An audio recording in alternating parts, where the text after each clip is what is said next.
Ka-Express, mukhang muling umiinit ang usapan tungkol sa NBA dream ng pride ng Pilipinas na si Kai Sotto. Matapos ang halos isang taon na laban sa kanyang injury, unti-unti nang lumalabas ang mga senyales na maaring bumalik ang momentum ng kanyang NBA journey at posibleng mas handa na siya ngayon kaysa dati. Ang malaking dahilan, ang kanyang katawan, conditioning at maturity bilang professional big man ay ibang level na kumpara sa mga nakaraang taon. Balikan muna natin ang timeline ng kanyang journey. Noong January 5, 2025, nakaranas si Kai ng isa sa pinakamabigat na injury sa basketball, isang torn ACL sa kanyang kaliwang tuhod habang naglalaro para sa Koshigaya Alpha sa Japan B-League. At dahil dito, napilitan siyang tumigil sa paglalaro at sumailalim sa mahaba at masusing rehabilitation program. Ang ganitong injury ay kadalasang nangangailangan ng 6 hanggang 12 months bago makabalik sa competitive basketball. Sa loob ng halos buong 2025 season, hindi natin nakita si Kai sa court, pero ayon sa kanyang sariling mga pahayag, noong late 2025, target niyang makabalik sa laro sa January 2026. Eksaktong halos isang taon matapos ang kanyang injury. Sa panahon yon, nakafocus siya sa weight training, rehabilitation exercises at strengthening ng kanyang lower body upang matiyak na mas magiging matatag ang kanyang tuhod sa pagbabalik niya sa professional competition. At dumating nga ang inaabangan ng maraming Pinoy fans. Noong early 2026, official na siyang cleared to return sa lineup ng Koshigaya Alphas matapos ang halos isang taon sa sidelines. Ang kanyang comeback ay tinuturing na mahalagang milestone, hindi lamang para sa kanyang club career, kundi pati sa kanyang long-term NBA aspirations. Sa kanyang pagbabalik sa Japan B-League action, hindi lang simpleng return ang ipinakita ni Kai sa mga unang games. Pagkatapos ng kanyang recovery, agad siyang nagpakita ng solid presence sa ilalim ng basket, rebounding, rim protection at scoring sa paint. Sa katunayan, sa kanyang mga performance matapos ang comeback, nakapasok pa siya sa 1,000 point club sa Japan B-League, isang indikasyon ng kanyang consistent production sa liga. Pero higit pa sa statistics ang dahilan kung bakit muling napapansin si Kai sa international basketball radar. Ayon sa maraming observers, ang pinakamalaking pagbabago sa kanyang laro matapos ang injury ay ang paglakas ng kanyang katawan. Sa panahon ng kanyang rehabilitation, hindi lamang niya pinagamot ang kanyang tuhod, ginamit din niya ang pagkakataon upang palakasin ang kanyang overall physique. Para sa isang center na may height na 7'3", napakahalaga ng muscle strength at balance. Isa ito sa mga aspeto ng kanyang laro na dati nang pinupuna ng ilang scouts noong kanyang mga unang taon sa professional basketball. Pero sa ngayon, marami ang nagsasabing mas physically ready na si Kai sa mas mataas na level ng competition. Hindi lamang physical development ang naging pagbabago kay Kai, ang kanyang maturity bilang player ay malinaw ding nakikita sa kanyang laro.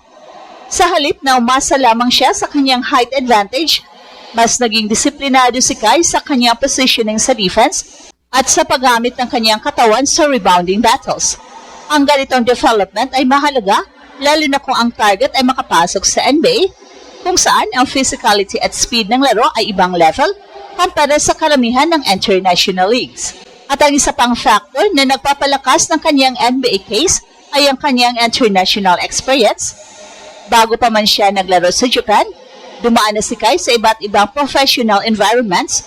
Nagsimula siya sa Adelaide 36ers sa NBL Australia, kung saan siya naging isa sa pinakakilalang young Asian prospect sa liga.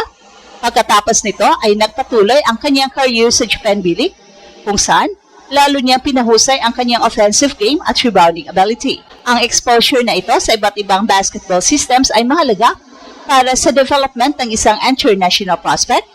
Para sa mga NBA scouts, mahalaga ng isang player ay marunong mag-adjust sa iba't ibang playing styles at coaching philosophies.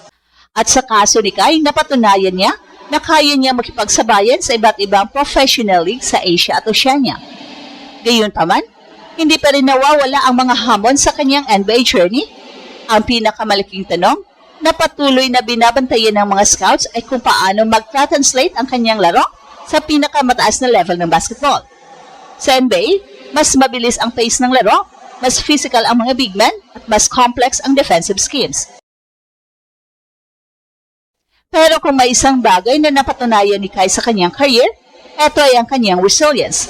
Mula sa pagiging batang prospect sa Pilipinas, hanggang sa paglipat sa Australia, hanggang sa pag-adjust sa Japanese League, patuloy siyang nag-evolve bilang player.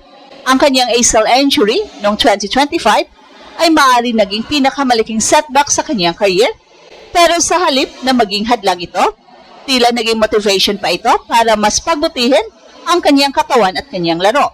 Sa maraming pagkakataon sa sports history, ang mga injury comeback ay nagiging turning point para sa isang atleta.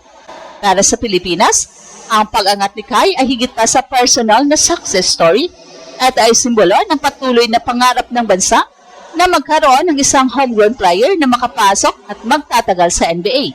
Sa loob ng maraming taon, maraming Pinoy fans ang nag-aantay sa ganitong breakthrough.